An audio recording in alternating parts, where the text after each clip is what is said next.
The Ghost of Sarah Sankey. Mr. Sankey was a man in his 50s, very slim and tall. He was my math teacher in primary school, and he loved to tell us amazing stories after our math classes. Mr. Sankey was not a friendly person, as he didn't get along with the other teachers in school. He was the first to get to school and the last to leave, but all the students loved Mr. Sankey. We enjoyed his tales after classes and we looked forward to it every day. Mr. Sankey told us he had family in Ghana, but he never spoke of them. We didn't ask, but we noticed that despite the money he earned as a teacher, he always wore the same clothes every day. One day, Mr. Sankey decided to tell us a story about his neighbor back in Ghana. He called him Kwame. Kwame met Sarah at a canteen opposite their house, and they got married not long after.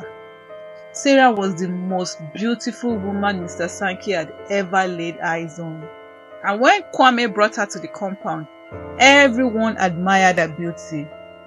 2 years after the wedding, Kwame noticed that Sarah had no friends or family who came to visit her. She was always alone at home. Kwame asked about her family, and Sarah mentioned that she was an only child and her mother had passed away.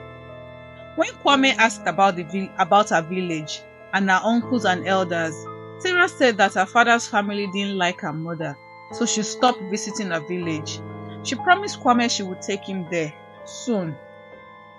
Sarah was the perfect wife. She was good to Kwame and everyone in the compound loved her. She was kind to all the children and treated everyone with respect. However, Sarah didn't like talking about her past.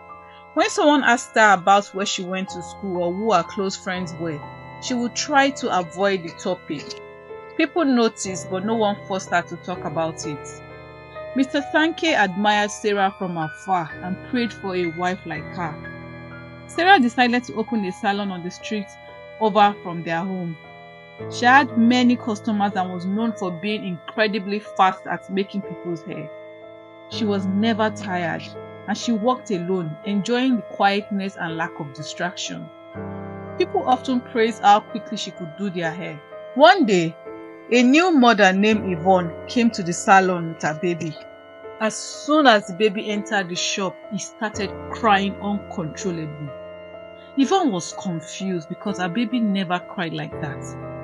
Kwame tried to comfort the baby, but he kept crying. Sarah stayed away and didn't go near the child. Yvonne eventually left the shop, and the baby instantly stopped crying. Yvonne didn't know why, but she went home with her baby. Kwame noticed that babies would often cry when they were near him and Sarah, and he didn't like that sign. He and Sarah had been trying to have a child, and this worried him. One day, Kwame's work took him to a village called Opapiem. On the bus, he noticed a woman who looked exactly like his wife.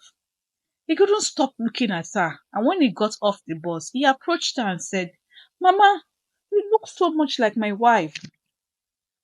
The woman smiled and continued on her way. Kwame followed her and she became scared. He reassured her that he was a stranger in the village and she relaxed and spoke to him. Kwame was shocked because she spoke just like his wife. He told her again, "Mama, you sound just like my wife." She asked about his wife and he spoke about Sarah at length. The woman told Kwame that she had 2 daughters, but one passed away 2 years ago during childbirth. Kwame felt pity for the woman and decided to leave. However, he couldn't forget about the encounter and visited the woman again 5 days later.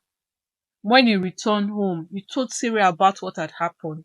When he mentioned the village's name, Sarah was shocked and almost fell down. Kwame noticed her reaction but let it go. He decided to talk to his neighbor, Mr. Sankey, about it. Mr. Sankey suggested that Kwame demand that Sarah take him to her family's house. She might be hiding a child or worse, a husband, somewhere. Kwame went home and demanded that Sarah take him to her family's house. Sarah pleaded and begged, but Kwame insisted. The following weekend, Sarah and Kwame set out early to go to Sarah's family's house. To Kwame's surprise, they were heading towards Opapiem village. They got out of the car and headed towards Mama's house. Suddenly, Sarah remembered that she had left her purse in the car and went back to get it. She apologized to Kwame and told him to wait for her at Mama's house while she went back to get it. Kwame didn't think much of it and continued on his way. However, that was the last time Kwame saw Sarah. He waited for hours, but she didn't show up. He went back to the car, but it was gone. Confused and worried, he asked around the village, but no one had seen Sarah. It wasn't until he reached Mama's house that he found out the shocking truth. Sarah had died 2 years ago while giving birth to her first child. It was a heartbreaking revelation for Kwame. He couldn't believe that he had been living with a ghost all this while. Mama was equally shocked at first. She didn't believe a word Kwame said, but when he described Sarah in details, Mama was convinced. Kwame met Sarah's daughter and he was amazed by how much she resembled her mother. He couldn't help but feel a sense of sadness and regret for not being able to say goodbye to Sarah. He also met Sarah's sister, widowed husband and her child. Feeling overwhelmed, Kwame decided to go back home alone. As he reached his house in the evening, he was greeted with shocking news from his neighbors. They told him that Sarah had just left his house about 30 minutes ago. Kwame couldn't believe what he was hearing. He rushed inside the house, hoping to find some evidence that Sarah had indeed been there. But to his surprise, there was nothing, not even a tiny earring was left behind. It was as if Sarah had never visited his house. This incident left Kwame shaking and scared. He couldn't bear to live in that house anymore, and it remained vacant ever since. No one wanted to live there as they were too afraid of encountering Sarah's ghost. The story of Sarah's ghost spread throughout the village, and everyone was too afraid to even mention her name. After Mr. Sankey told us the true story, I couldn't help but wonder about Kwame. As I was checking one of Mr. Sankey's books that he kept in his drawer, I saw an old picture of Mr. Sankey standing next to a very beautiful woman in a wedding dress, and at the back of the picture a name was written, Kwame Sankey and Sarah Sankey, 1985. It was Mr. Sankey all along. The end.